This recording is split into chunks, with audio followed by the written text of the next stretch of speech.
আসসালামু আলাইকুম ভিউয়ার্স, যে যেখান থেকে আমার ভিডিওটা দেখছেন সকলকে আন্তরিক শুভেচ্ছা এবং অভিনন্দন। আমাদের আজকের কোর্সে আমরা যেটা দেখাতে যাচ্ছি সেটা হচ্ছে মাইক্রোসফট ওয়ার্ডের এ টু জেড যত বিষয় আছে সবগুলো আমরা দেখাবো। এটা পার্ট বাই পার্ট আপনাদেরকে দেখানো হবে। প্রত্যেকটা ভিডিও হয়তো বা 5, 10, 15 মিনিট এরকম লেন্দি হবে। আপনারা ধৈর্য সহকারে দেখবেন। আশা করি আপনারা মাইক্রোসফট ওয়ার্ডের প্রত্যেকটি কাজ একে একে শিখতে পারবেন। তো দেখতে পাচ্ছেন আমার এখানে এই যে মাইক্রোসফট ওয়ার্ডের যে ইন্টারফেসটা। তো প্রথমে আমি দেখাবো যে আপনারা কিভাবে এখানে আসবেন বা কিভাবে একটা মাইক্রোসফট ওয়ার্ডের ফোল্ডার আপনারা তৈরি করবেন। তো আমি এখানে ক্রস করে আপাতত আপনাদেরকে নিয়ে যাচ্ছি আমার হোম পেজে। এটা হচ্ছে আমার হোম পেজ। তো এখানে আমি 3 রকমভাবে মাইক্রোসফট ওয়ার্ড ওপেন করতে পারি। 1 নম্বর হচ্ছে এই যে উইন্ডো বাটন, এখানে যদি আপনি ক্লিক দেন, এটাতে ক্লিক দেওয়ার পরে এখানে আপনি চাইলে সার্চ করতে পারেন। যখন আমি এখানে লিখছি যে মাইক্রোসফট ওয়ার্ড, এই যে দেখুন মাইক্রোসফট ওয়ার্ড যখন আমি লিখবো তখন আমার কাছে মাইক্রোসফট ওয়ার্ড চলে এসেছে। তো আপনার মাইক্রোসফট ওয়ার্ড এক একটা পিসিতে এক এক রকম থাকতে পারে। 2007, 2010, তা আমারটা এই যে 2013 করা আছে। তো আমি এখানে এটা ওপেন করে নিচ্ছি। এই যে দেখতে পাচ্ছেন এখানে ওপেন যে অপশনটি, আমি ওপেন করে নিলাম। এখন এখানে অনেক রকম অপশন আছে। তো আমি এখান থেকে ডিরেক্ট ব্ল্যাঙ্ক ডকুমেন্ট এটা ওপেন করে নিচ্ছি। এই যে দেখুন আমার সামনে মাইক্রোসফট অফিসের যে ইন্টারফেস সেটা তৈরি হয়ে গেছে। এছাড়া আমি দ্বিতীয় যেভাবে ওপেন করতে পারি সেটা হচ্ছে আমি এখানে ক্লোজ করে দিচ্ছি। আরেকটাভাবে ওপেন করতে পারি সেটা হচ্ছে এই যে উপরে যেখানে সার্চ অপশনটি দেখছেন, আপনারা দেখতে পাচ্ছেন এই যে সার্চ, এখানে গিয়ে যদি আমি জাস্ট ওয়ার্ড লিখি, আমি জাস্ট ওয়ার্ড লিখলেও আমার সামনে এমএস ওয়ার্ড চলে আসছে। তো এখান থেকে আমি ওপেন করতে পারি। এখান থেকে ওপেন করতে গেলেও সেমভাবে ব্ল্যাঙ্ক ডকুমেন্ট এভাবে আমি ওপেন করতে পারি। 3 নম্বর যে অপশনটি সেটি খুবই সহজ। সেটা হচ্ছে এই মাউসের যে রাইট বাটন থাকে, মাউসের রাইট বাটন ক্লিক করলে এরকম একটি ইন্টারফেস আসবে। এখানে যাওয়ার পরে এই যে নিউ যে অপশনটি আছে, নিউ অপশনে গেলে নিউ অপশনে ক্লিক দিলে দেখবেন যে এই রকম অপশনগুলো আসছে। এখানে গিয়ে আপনি মাইক্রোসফট ওয়ার্ড ডকুমেন্ট যে অপশনটি পাচ্ছেন এখানে চলে যাবেন। গেলেই আপনাকে এখন এরকম একটা ফোল্ডার ক্রিয়েট হয়ে যাবে আপনার সামনে এবং এটার আপনি একটা নাম দিতে পারবেন। তো আমি যদি এই ভিডিওটার আমি যদি এই ফোল্ডারটার নাম দিই যে সরি, নামটা লেখার অপশন হারিয়ে গেছে, ভালো হয়েছে। আপনি এখন চাইলে ফোল্ডারটার নাম দেওয়ার জন্য এখানে একবার ক্লিক দিয়ে নেবেন। মাউসের রাইট বাটন ক্লিক দিলে আপনার কাছে রিনেম অপশন আসবে। তো আমার এটা উইন্ডোজ 11 আছে, সো এভাবে আসে রিনেম অপশনটি। তো আমি এখানে রিনেম অপশনে গেলে আমি এখানে লিখতে পারবো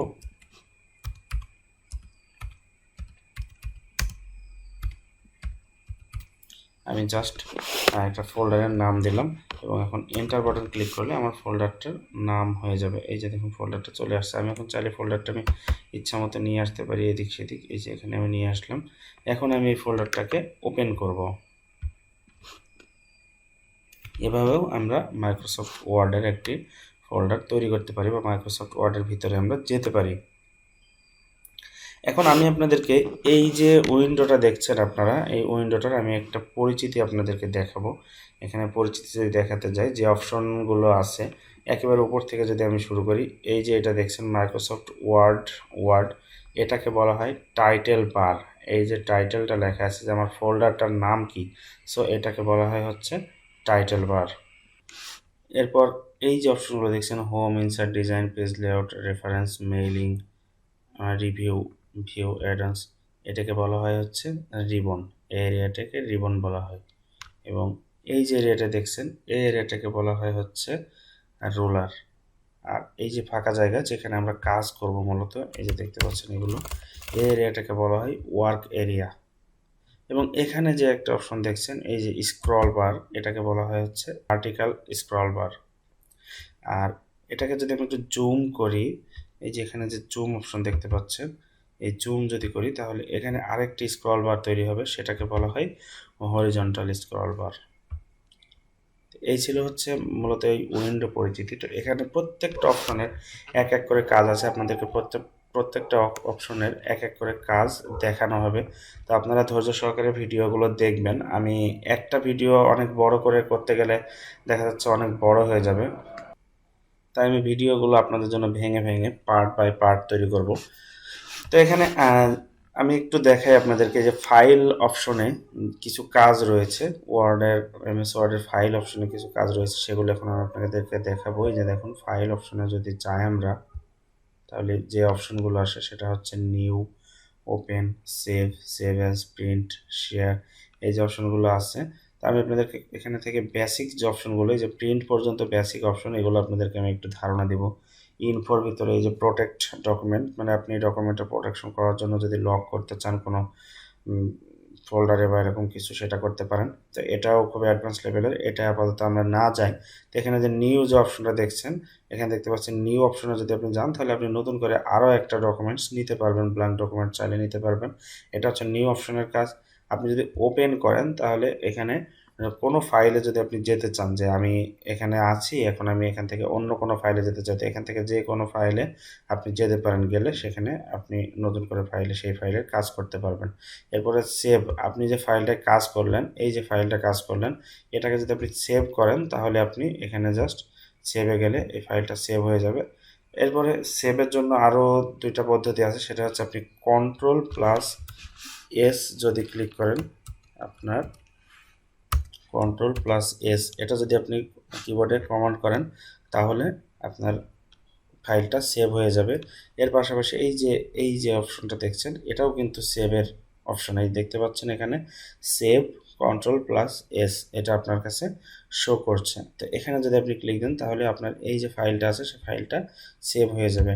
এরপরে যে অপশনটি আছে সেটা হচ্ছে সেভ অ্যাজ। আপনার ফাইলটা একটা নামে বা একটা জায়গায় আছে, আপনি চাচ্ছেন যে না, আমি এটাকে আর অন্য জায়গায় বা অন্য নামে সেভ করব, তখন আপনি এই যে সেভ অ্যাজ যাওয়ার পরে আপনি কোন জায়গায় সেভ করবেন, আপনি কোনো ড্রাইভে সেভ করবেন, নাকি ডেস্কটপে সেভ করবেন, নাকি কোথাও সেভ করবেন, সেটা আপনি যেখান থেকে ব্রাউজ করেও আপনি গিয়ে দেখতে পাচ্ছেন। এখান থেকে আমি যদি মনে করি যে আমি এটা যে কোনো জায়গায় সেভ করব, এই যে নিউ ভলিউম বা যেখানে আমি আমার ড্রাইভে যদি সেভ করতে চাই, বা যে কোনো জায়গায় আমি এখানে গিয়ে যদি সেভ করি, আমার এই ফোল্ডারটার আমি নাম লিখলাম, এই যে MS-Word 01, এবার লিখে যদি আমি সেভ করি, তাহলে এই যে ফাইলটা সেভ হয়ে গেল। এরপরে আপনি যদি চান যে আমি এই ফাইলটা আমি করলাম, এখন আমি প্রিন্ট করব, তাহলে এখানে থেকে আপনি প্রিন্টে যেতে পারেন। প্রিন্টে গিয়ে যে প্রিন্টের কাজ, প্রিন্টের জন্য আরও বেশ কিছু সেটিংস আছে, এগুলো আপনাদেরকে আমি আলাদা একটা ভিডিওতে দেখাবো, পুরো প্রিন্টের সেটিং। তো আপাতত আপনাদেরকে আমি জাস্ট জানিয়ে রাখি যে প্রিন্টের জন্য আপনি Ctrl+P, এটা দিয়ে আপনি কমান্ড দিতে পারেন, Ctrl+P, অথবা আপনি ওখানে গিয়েও প্রিন্টের জন্য অ্যাপ্লাই করতে পারেন। এই ছিল মূলত এই অংশের কাজ। তো এখান থেকে আমি আপনাদেরকে এর পরবর্তী ভিডিওতে এই অপশনগুলোর কাজ দেখাবো, হোম, ইনসার্ট, ডিজাইন, লেআউট, এগুলোর কাজ এক এক করে দেখাবো। আজকের ভিডিওটা আমি এ পর্যন্তই করছি। আপনারা অবশ্যই আমাদের চ্যানেলটিতে সাবস্ক্রাইব করে রাখুন, এবং চাইলে পরে এই ভিডিওগুলো আপনারা ওয়াচ লেটার বা লাইক ভিডিওতে রেখে দিতে পারেন, চাইলে শেয়ার করেও রাখতে পারেন। আর অবশ্যই আমাদের বেল বাটনটিতে চাপ দিয়ে রাখুন সাবস্ক্রাইব করে, যাতে আপনারা পরবর্তী ভিডিওগুলো খুব দ্রুত পেয়ে যান। তা আমরা চেষ্টা করব প্রতিদিন আপনাদের জন্য নতুন নতুন ভিডিও দেওয়ার জন্য, এবং এই মাইক্রোসফট ওয়ার্ডের প্রত্যেকটা ভিডিও একটা প্লেলিস্টে আপনাদেরকে আমরা দিয়ে দিব।